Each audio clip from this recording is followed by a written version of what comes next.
ringkas ya. Pak Ustaz, kata yang bertanya, Ustaz selalu sebut,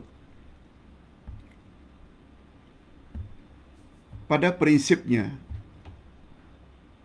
agama Islam terdiri dari dua saja, akidah dan syariat.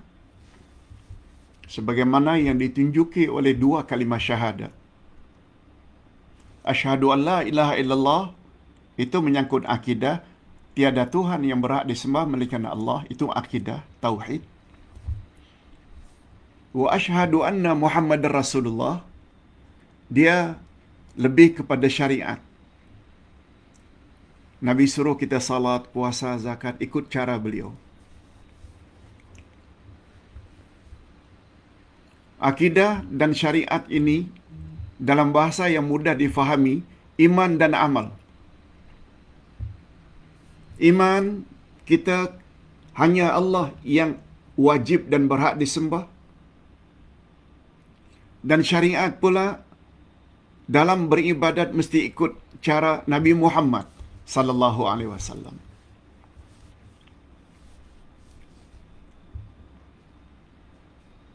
Ustaz pernah kata dalam bab syariat, bagi orang awam boleh bertaklid. Taklid ini maknanya mengikut murabbi, mengikut cara ibadat tuan guru.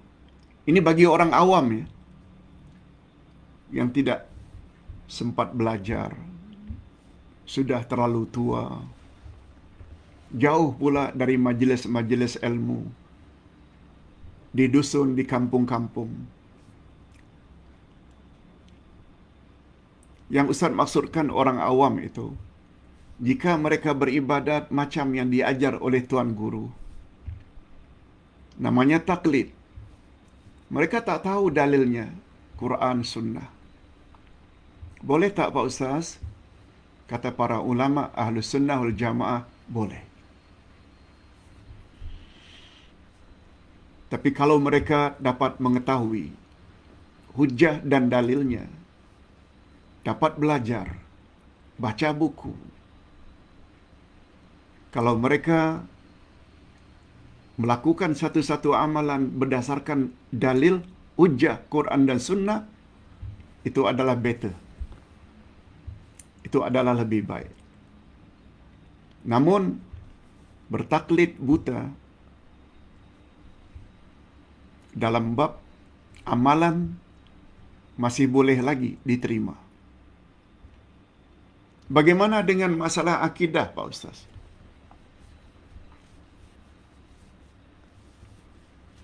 Hadirin dan hadirat, kata para ulama Ahlus Sunnah wal Jamaah, dalam bab akidah tidak boleh taklid. Kita mesti ingat ya,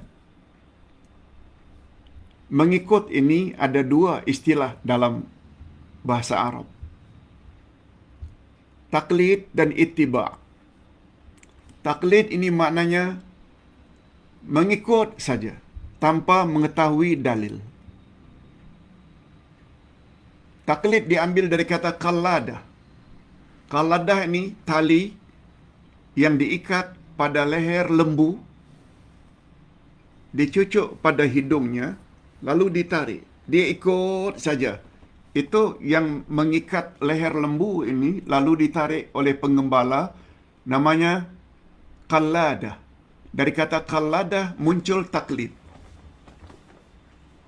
Dengan kata lain, bahasa kasarnya, orang yang bertaklid ini orang yang tak ubahnya bagaikan lembu. Ditarik kemana pun dia ikut saja. Dia bukan tahu kemana pengembalanya akan tarik dia. Dia tak tahu. Pokoknya ikut. Itu taklid. Ittiba' tidak. Ittiba' mengikut juga. Tapi dengan mengetahui dalil-dalil dan hujah-hujahnya. Walaupun dia tidak hafal dalil dan hujah dari Quran dan Sunnah. Tapi dia tahu.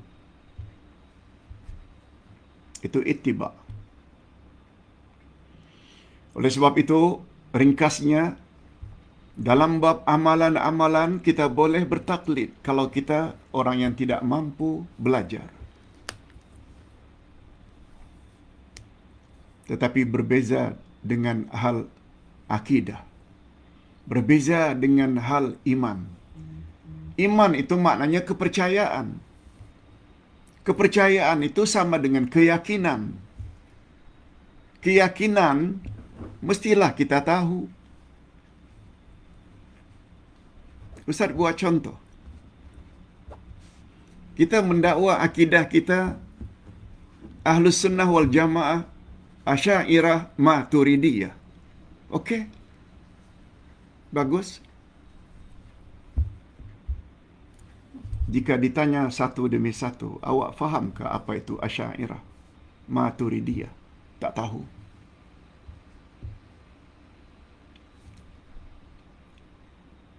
Dalam bab akidah, Ahlus Sunnah wal Jamaah cenderung kepada Asy'ariyah, Maturidiyah. Ini masalah akidah. Kalau kita belajar dan tahu pandangan Asy'ariyah, Maturidiyah, okey, bagus. Tapi andai kata kita hanya bertaklid, orang kata Asy'ariyah, Maturidiyah lah yang paling betul. Awak tahukah apa itu Asy'ariyah? Awak tahukah apa itu Maturidiyah? Tak tahu. Sebenarnya tak boleh. Sebab itu bab akidah. Itu bukan syariat. Bukan salat, puasa, zakat, haji, umrah,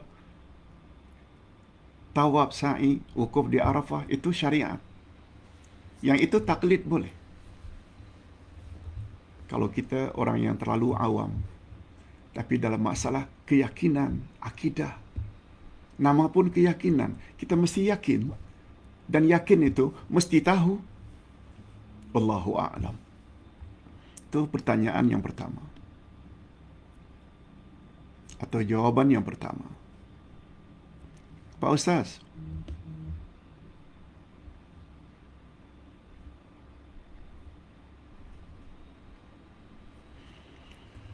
saya ingin tahu, Pak Ustaz, bagaimana menurut pandangan Islam jika kita ambil berita, sesuatu berita dari non-Muslim, dan perkara itu perkara yang sebenar. Boleh tak kita ambil sesuatu yang benar berdasarkan fakta, tapi itu sumbernya dari non-Muslim? Boleh tak, Pak Ustaz? Bila sumber itu daripada orang-orang kafir. Mohon pencerahan, Pak Ustaz. Hadirin dan hadirat rahimakumullah.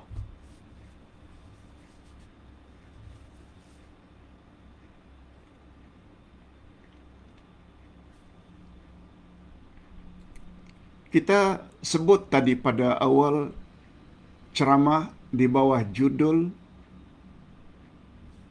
larangan Allah mengambil orang kafir sebagai teman kepercayaan.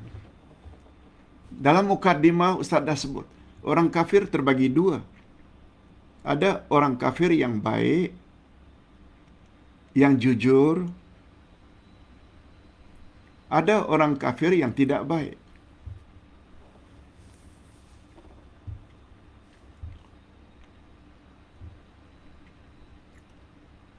Jika orang kafir itu tidak baik, mereka kita tak boleh jadikan mereka sebagai orang kepercayaan. Tapi bila orang kafir itu baik, tidak memusuhi kita walaupun dia kafir, boleh dijadikan sebagai teman karib. Teman minta nasihat, boleh, tak salah. Dalam bidang yang dia kuasai. Itu sebabnya Sayyidina Ali radhiyallahu anhu pernah berkata, "Unzur ila ma qala wa la tanzur ila man qala." Ambillah olehmu tentang apa yang dia kata,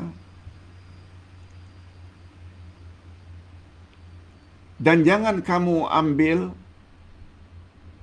dari siapa yang berkata.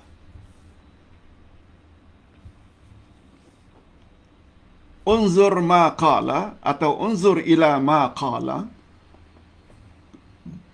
Lihatlah olehmu apa yang dia kata. Jangan kamu lihat siapa yang berkata.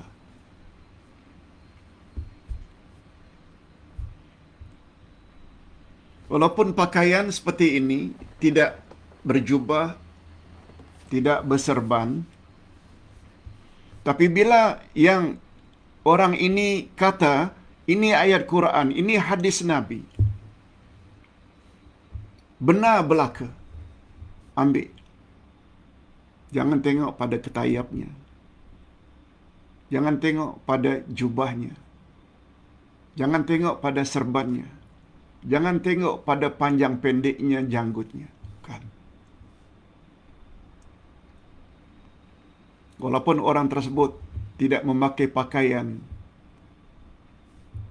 yang selalu disebut sebagai ustaz, ambil apa yang dia kata. Karena apa yang dia kata itu benar. Jangan engkau ambil dari siapa yang berkata. Maknanya, kita nak ambil, kita tengok dulu. Mentang-mentang dia berserban besar, mentang-mentang janggutnya panjang, mentang-mentang dia itu bercelak, mentang-mentang dia itu berserban atau berjubah, gamis, belum tentu boleh diambil. Andai kata yang dia sampaikan itu mengarut tanpa membawa ayat Quran dan hadis Nabi sallallahu alaihi wasallam. Kalau hadis pun dia tidak sebut derajatnya. Nah, sehubungan dengan itulah, andai kata yang berkata itu faktanya memang betul, hatta dia orang kafir, kita boleh ambil.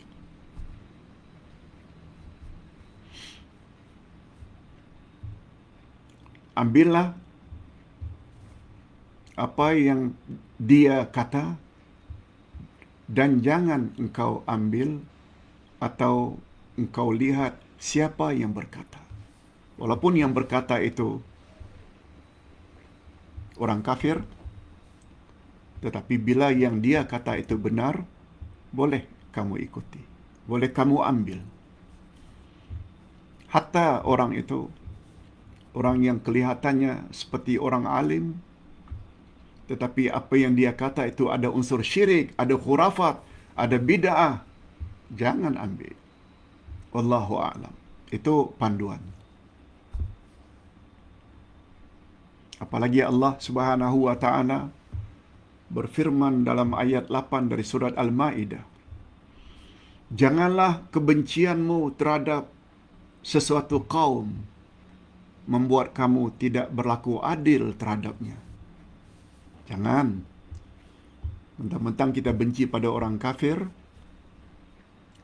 lalu kita tidak berlaku adil terhadap orang kafir, tak boleh. Apalagi orang kafir itu, orang kafir yang baik. Tidak merosak agama kita, tidak menyusahkan kita, tidak berusaha mengusir kita dari negeri kita. Okey. Ambil. Jadikan dia teman. Wallahu a'lam. Pak Ustaz, saya ada share tentang beberapa salawat yang ada unsur syirik dan bid'ah. Begitu saya share dalam grup tersebut, ada yang tak puas hati. Saya share sekali lagi, tak puas hati lagi.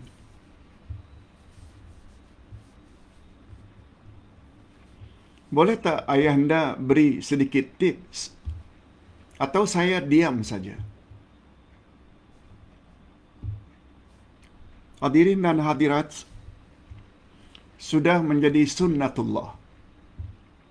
Sunnatullah maknanya ketetapan Allah.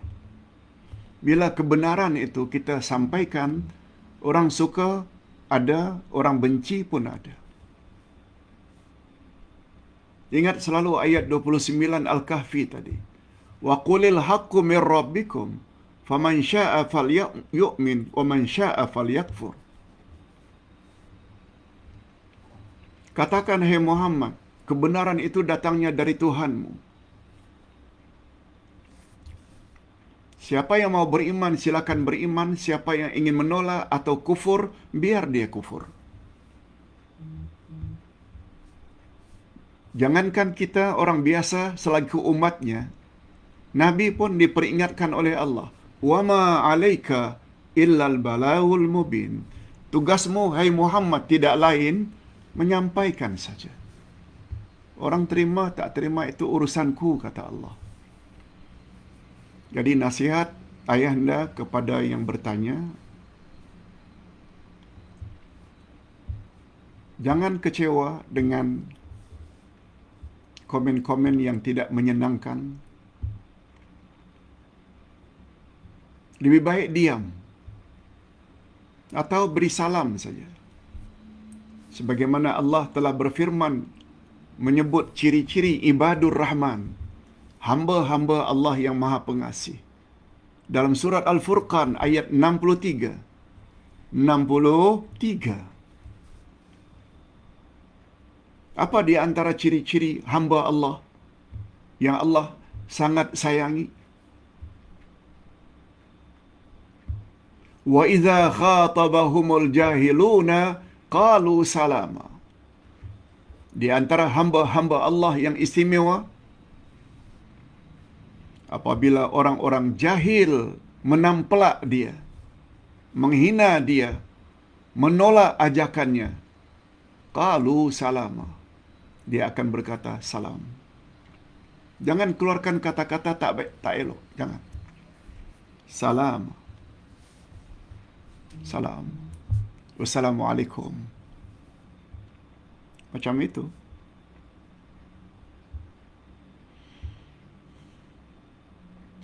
Seperti ayahanda menyampaikan kebenaran sudah puluhan tahun. Hampir 45 tahun.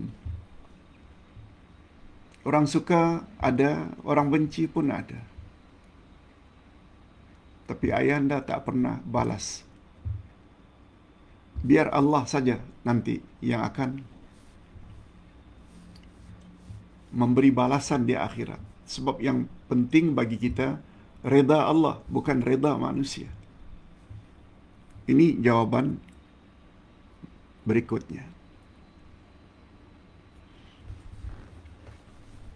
Pertanyaan yang keempat, apa pendapat Uday terhadap video suruh agar kita hadiahkan pada diri kita sendiri surat Al-Fatihah? Mohon pencerahan. Kepada Ustaz dikirimkan satu video yang menyuruh supaya kita hadiahkan Fatihah untuk diri kita, untuk merawat diri kita, untuk murah rezeki dan lain-lain. Hadirin dan hadirat, menghadiahkan Al-Fatihah untuk diri kita tidak pernah datang dari Nabi. Cuma yang datang dari Nabi, surat Al-Fatihah itu memang penawar. Itu sebabnya dari 12 nama surat Al-Fatihah, surat Al-Fatihah dipanggil Suratul Syafiyah, surat penawar, surat obat. Sebab seorang sahabat yang balik dari padang pasir bertanya kepada Rasul, "Ya Rasulullah, di padang pasir sana ada satu wadi atau perkampungan di padang pasir. Ketua mereka itu sakit, lalu minta supaya saya rawat. Saya hanya baca surat Al-Fatihah padanya, kepada yang sakit. Lalu mohon pada Allah agar Allah sembuhkan dengan berkat surat Al-Fatihah yang saya baca. Lalu sebagai menghargai pertolongan saya, tanpa saya minta, mereka hadiahkan saya 2 ekor kambing. Yang saya ingin tanya, bolehkah kita merawat seseorang dengan ayat Quran, surat Al-Fatihah? Yang kedua, bolehkah saya menerima hadiah tersebut? Nabi hanya jawab, sayang betul aku tidak bersamamu. Kalau tidak, aku juga akan mendapat hadiah. Kata ulama hadis, ini memberi isyarat merawat dengan ayat-ayat Quran adalah dibolehkan. Sebab bila tak boleh, Nabi on the spot ketika itu juga akan larang. Jangan bacakan Quran pada pesakit. Nabi tak sebut. Nabi juga tidak larang. Malah Nabi berkata, kalau aku bersamamu, aku juga akan dapat hadiah. Maknanya menerima hadiah pun tak mengapa, asalkan sewajarnya. Oleh sebab itu, bila kita baca Al-Fatihah, setelah itu kita berdoa pada Allah, bertawassul dengan ayat-ayat Quran. Itu membuat doa kita sangat makbul. Baca surat Al-Fatihah, lalu kita mohon pada Allah, sembuhkanlah penyakit saya, ya Rabb. Murahkanlah rezeki. Boleh. Cuma jangan katakan kisah itu datang dari Nabi. Itu saja. Tapi hukumnya boleh. Pak Ustaz.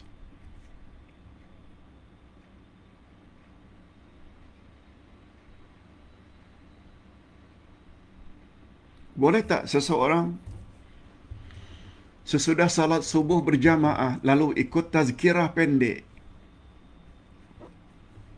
Habis salat subuh ada tazkirah atau kuliah subuh. Cuma sangat pendek. Sehingga berakhir belum lagi masuk waktu syuruk untuk salat isyraq. Boleh tak Pak Ustaz, karena disediakan sarapan, waktu syuruk belum masuk, saya sarapan dulu. Dah sarapan nanti, masuk waktu syuruk, isyraq, umpamanya jam 7.30, baru saya buat salat 2 rakaat, supaya saya dapat ganjaran sebagaimana sabda Nabi, siapa yang salat subuh berjamaah, kemudian dia berzikir, termasuklah ikut majlis ilmu, tazkirah, kemudian dia akhiri dengan salat sunat 2 rakaat, salat sunat isyraq atau salat sunat duha, maka ganjaran yang dia akan dapat seperti pahala orang yang haji dan umrah secara sempurna. Diulang oleh Nabi sampai 2 kali, 3 kali. Jawaban Ustaz, boleh. Apa sebab kita tidak boleh salat syuruk sebelum tibanya masa syuruk? Hadirin dan hadirat, semua kita tahu, setiap salat itu ada timingnya. Syuruk lebih kurang 17 minit setelah syuruk. Salat sunat isyraq baru boleh setelah syuruk sekitar 17 minit. Duha pula setelah setengah jam. Jadi kalau belum masuk waktu syuruk, belum masuk waktu salat isyraq, jangan salat isyraq. Makan dulu, sarapan dulu. Dan dengan kita makan atau sarapan tidak menghalang kita untuk mendapat ganjaran tersebut. Wallahu a'lam. Pak Ustaz.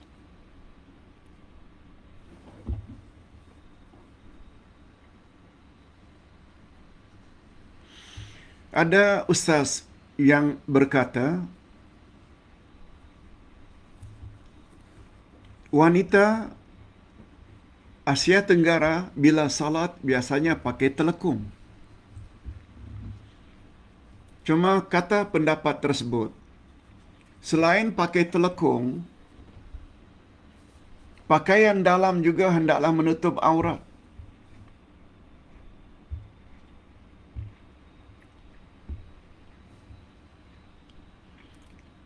Pakaian dalam tidak boleh hanya pakai t-shirt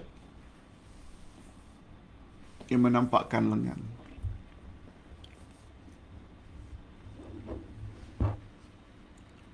Dengan kata lain, salat tersebut boleh membawa kepada tidak sah salatnya apabila hanya pakai telekung luar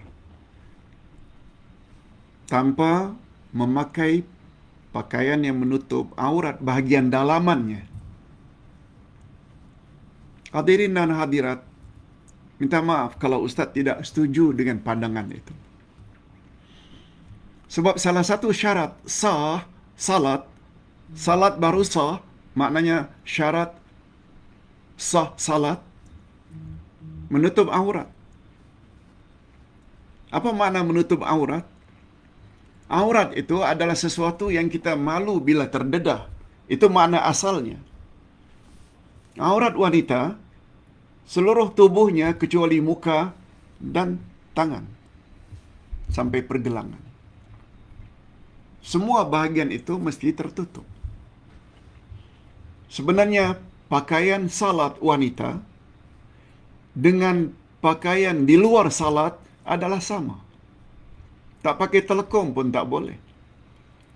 Kalau kita berpakaian keluar rumah dengan memakai baju, kurung, labuh, nampak hanya muka dan tangan hingga pergelangan, itu sudah menutup aurat. Pakaian yang sama kita boleh pakai untuk salat. Cuma untuk salat biasanya kita akan pakai penutup kalau tertarik lengan. Bagi pandangan Ustaz, pakaian dalam itu tidak perlu menutup aurat.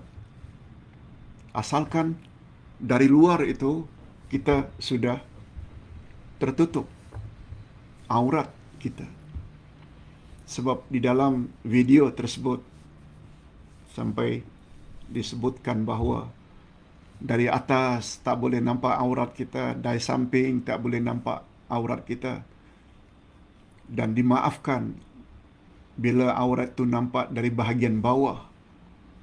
Allahu Akbar. Mengapa sesusah itu dalam menjelaskan menutup aurat? Wallahu a'lam. Kecuali pakaian dalam itu mesti menutup aurat. Jika pakaian itu jarang, yang kulit boleh nampak dari luar karena jarangnya pakaian telekungnya. Tapi Ustaz kira telekung tidak ada yang jarang. Atau pakaiannya terlalu sempit. Walaupun nampaknya menutup aurat tapi sempit, itu dapat mengurangi fadilat salatnya. Wallahu a'lam. Pak Ustaz, pertanyaan berikutnya. Mohon pencerahan Pak Ustaz sedikit. Selalunya infak merupakan harta seperti tanah, bangunan, barang-barang yang boleh digunakan. Tetapi kalau wang yang sedikit diberikan atas nama infak, bukan sedekah, bagaimana infaknya, Pak Ustaz? Hadirin dan hadirat, infak dan sedekah itu sama saja maknanya. Dengan bahasa mudahnya menyumbang, membantu pihak lain. Bagaimana bila infak itu sedikit, sedekah itu sedikit? Coba lihat ayat 134 dari surat Ali Imran ketika Allah menyebut ciri-ciri orang yang bertakwa. Uiddat lil muttaqin, syurga itu disediakan untuk orang-orang yang bertakwa. Siapa orang yang bertakwa? Alladzina yunfiquna fis sarra'i wad dharra. Ciri-ciri orang yang bertakwa yaitu orang yang menginfak, yunfiquna fis sarra', dalam keadaan dia susah, dalam keadaan dia senang, wad dharra, dalam keadaan dia sempit atau susah. Infak ketika dia senang, ikutlah infak orang senang, RM50, RM100. Infak orang-orang yang susah, mungkin RM1, RM2, RM5. Semuanya Allah gunakan istilah infak. Yang penting ikhlas. Bukan bilangannya atau jumlahnya besar kecil, bukan. Semuanya diterima oleh Allah Azza wa Jalla. Pak Ustaz,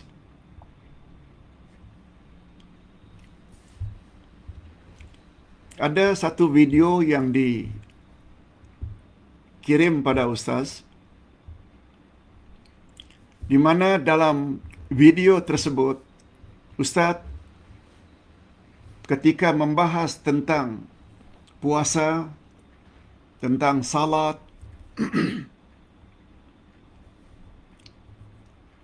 menyebut beberapa pandangan para ulama dalam bab fiqh.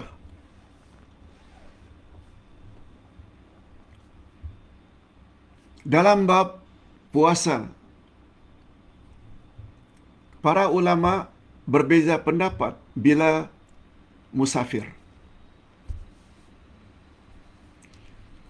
Ada pandangan yang mengatakan lebih afdal jika musafir itu tidak puasa, yaitu pendapat Imam Ahmad Ibn Hanbal. Pendapat Imam Asy-Syafi'i pula, apa yang Ustaz baca, lebih afdal berpuasa.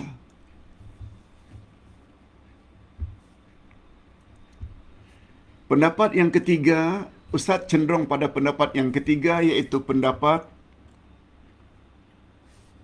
Umar bin Abdul Aziz, iaitu Khalifah Ar-Rashidin yang kelima, yang memerintah tahun 99 hingga 101 Hijriah. Walaupun istilah itu tidak begitu popular, sebab yang popular itu kan 4, Abu Bakar, Umar, Uthman, Ali. Berakhir pada tahun 40. 60 tahun kemudian, ada khalifah namanya Umar bin Abdul Aziz, cucu atau cicit Umar bin Khattab. Memerintah hanya 2 tahun, tapi begitu adil, sehingga ada ulama mengatakan beliau adalah Khalifah Ar-Rashidin yang kelima. Pendapat beliau, bila puasa tersebut dalam perjalanan bagi dia mudah berbanding dia qada nanti, maka ketika itu dia berpuasa lebih afdal. Tapi andai kata dengan dia berpuasa menyusahkan dia, sebab Nabi SAW pernah sebut as-safar masyaqqah, traveling itu memang menyusahkan, lalu dia tidak berpuasa, mudah baginya nanti kalau diqada saja, maka ketika itu tidak berpuasa lebih afdal. Hadirin dan hadirat rahimakumullah. Lalu berdasarkan pandangan itu, berdasarkan apa yang Ustaz tahu, Imam Asy-Syafi'i memang sangat banyak berhati-hati. Begitu juga pandangan beliau tentang zakat fitrah, mesti dengan makanan, bahan makanan, tidak boleh pakai duit. Yang boleh pakai duit ini pandangan Imam Abu Hanifah. Begitu juga pandangan beliau bila bersentuh laki-laki dan perempuan termasuk dengan isteri, batal. Pandangan yang lain pula kata tidak batal. Nabi Muhammad setelah beruduk sempat cium isterinya, langsung salat. Nabi Muhammad ketika salat dalam bidiknya tahajud, witir, tahajud, terpegang tangan atau kaki Aisyah, Nabi teruskan, tidak batal. Pandangan ulama yang lain pula tidak batal, sebab yang membatalkan uduk itu adalah jima', bukan sentuhan biasa.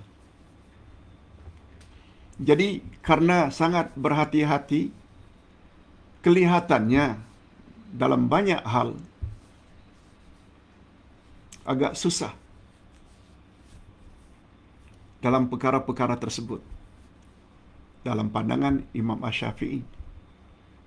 Bayangkan bila kita tawaf, apalagi tawaf ifadah. Manusia begitu. Apakah dengan tersentuhnya kaki kita dengan wanita lain batal? Oleh sebab itu, kalau Allah Subhanahu Wa Taala sebut di dalam surat Al-Baqarah ayat 184, yuridullahu bikumul yusra wala yuridu bikumul asr. Allah menginginkan kemudahan bagimu dan Allah tidak suka menyusahkan kamu. Aisyah radhiyallahu anha berkata, andai kata ada dua perkara, yang satu susah, yang satu senang, Rasulullah akan ambil mana yang lebih senang berbanding yang menyusahkan. Bila salat musafir, boleh tak kita buat jamak qasar? Bila destinasi itu memenuhi syarat? Atau salat tamam? Salat qasar lebih afdal. Itu yang disukai oleh Nabi. Apalagi kata Imam Asy-Syafi'i, kata Imam Malik,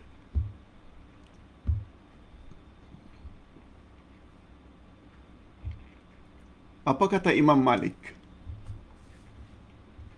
Keringanan boleh qasar salat 4 rakaat menjadi 2 bila musafir.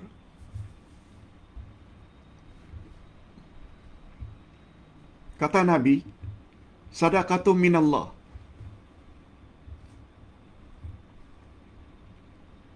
Kata Imam Malik, itu adalah sedekah daripada Allah. Hadiah daripada Allah. Oleh sebab itu, apabila kita tidak jamak dan qasar, khasnya qasar dalam perjalanan, bermakna kita tidak mau menerima sedekah daripada Allah. Jadi atas dasar itu, ayat Quran ada menyebut Allah suka kepada kemudahan. Nabi pula lebih suka, kata Aisyah, memilih mana yang lebih ringan. Nabi pula bersabda, ad-dinu yusron, agama ini adalah mudah. Dan karena Imam Asy-Syafi'i selalu dan sangat berhati-hati, yang dalam bahasa Arabnya ihtiyati, seolah-olah menampakkan bila berpegang teguh dengan pandangan yang menyusahkan. Lalu ada yang mengatakan bahawa tidak tepat jika kita tuduh mazhab Syafi'i itu menyusahkan. Malah itu adalah sikap orang yang biadab. Hadirin dan hadirat, Ustaz ingin jelaskan di sini. Imam Asy-Syafi'i yang hafal Quran umur 10 tahun, hafal hadis Nabi Al-Muwatta umur 12 tahun. Beliau orang yang sangat tinggi ilmunya. Tapi dalam beberapa hal, berdasarkan pengajian kita, kebetulan Ustaz backgroundnya fiqhul muqaran, belajar perbandingan ilmu fiqh. Memang kita dapati dalam beberapa hal Imam Syafi'i karena ihtiyati, berhati-hati, selalu mengambil pandangan yang agak berat. Wallahu a'lam. Kita berpendapat begitu bukanlah berarti kita mendakwa kita lebih tahu dari Imam Asy-Syafi'i. Tapi kita hanya ingin mendedahkan dan menjelaskan ada beberapa hal yang pandangan Imam Asy-Syafi'i itu nampaknya agak menyusahkan. Wallahu a'lam. Contoh sajalah, kita yang bermazhab Syafi'i di Malaysia. Tetapi dalam bab zakat fitrah, kita ikut pandangan Imam Abu Hanifah, boleh dengan duit. Wallahu a'lam. Hadirin dan hadirat rahimakumullah. Demikian penjelasan Ustaz.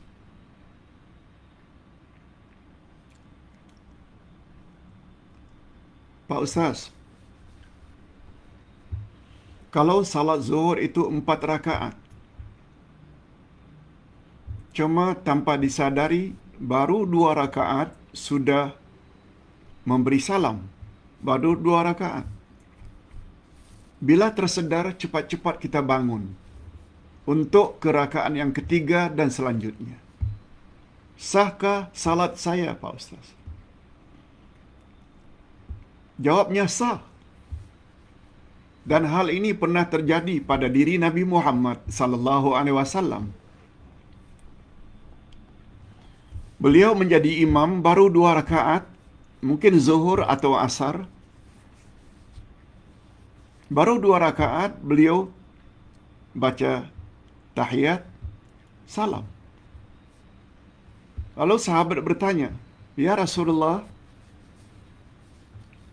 apakah Tuhan salat qasar?" Nabi jawab, "Tidak." "Apakah Tuhan terlupa?" Kata Nabi, "Tidak." "Tapi mengapa Tuhan buat hanya 2 rakaat?" Mendengar teguran itu, Nabi langsung bangkit, menambah 2 rakaat lagi. Itu sebabnya kata para ulama fiqh, bila ada orang tegur kita dari belakang setelah kita salam, "Pak Imam, tambah 2 rakaat lagi." Atau kita baru ingat setelah memberi salam, kita bangkit, boleh walaupun kita telah bercakap. Sebab tadi sahabat bertanya, apakah Tuhan lupa? Tidak. Apakah Tuhan kasar? Tidak. Itu kan percakapan luar dari percakapan salat. Jadi ringkasnya, hukumnya boleh. Tapi jangan terlalu lama ya. Dah selesai salam, kemudian kita makan, kemudian kita buat kerja-kerja lain, itu tak boleh. Bila itu terjadi, maka perlu ganti salat 4 rakaat secara sempurna dari awal. Nah, sekarang kita sampai ke pertanyaan yang terakhir. Pak Ustaz, asnaf fi sabilillah, salah satu golongan yang layak menerima zakat adalah fi sabilillah. Selain orang fakir, orang miskin, orang mu'allaf, orang yang berhutang, dan lain-lain, satu di antaranya fi sabilillah. Maknanya dalam jalan Allah. Boleh tak, Pak Ustaz, kita beri zakat ini fi sabilillah, tidak dalam makna peperangan? Kita bina masjid, kita bina sekolah tahfiz, kita bina rumah anak yatim, kita bina semuanya itu termasuk fisabilillah tak, Pak Ustaz? Atau kita bantu dalam penyebaran dakwah kepada kebenaran, boleh tak gunakan duit zakat? Hadirin dan hadirat rahimakumullah, Ustaz suka mengambil pandangan Allah yarham Dr. Yusuf Al-Qaradawi dalam kitabnya Fiqhuz Zakat. Kata beliau, menurut kitab-kitab fiqh klasik, kitab-kitab fiqh lama, fi sabilillah selalu diartikan dengan peperangan, membiayai peperangan, peralatan, kenderaan, makanan, fisabilillah. Maknanya berperang secara physically melawan orang-orang kafir. Tetapi tidak demikian menurut kitab-kitab fiqh modern, contemporary. Juga termasuk ke dalam memerangi orang kafir yang dinamakan dengan al-ghazwul fikri. Ghazwah ini peperangan. Ada al-ghazwatul fikriyah, ada al-ghazwatul hissiyah, atau al-harbul hissi, peperangan physically, betul? Seperti perang salib dulu dan hari ini sudah tidak ada lagi peperangan secara fizikal dengan orang kafir yang dipanggil dengan al-ghazwul fikri, iaitu perang ideologi. Orang Kristian dengan misionerinya menyebarkan agama Kristian, memburuk-burukkan Islam, apalagi Yahudi. Dalam Islam itu sendiri ada Syiah, ada Khawarij, ada Qadariyah, ada Jabariyah, ada bermacam-macam lagi yang ingin membawa kepada ajaran sesat sebagaimana yang terjadi pada hari ini.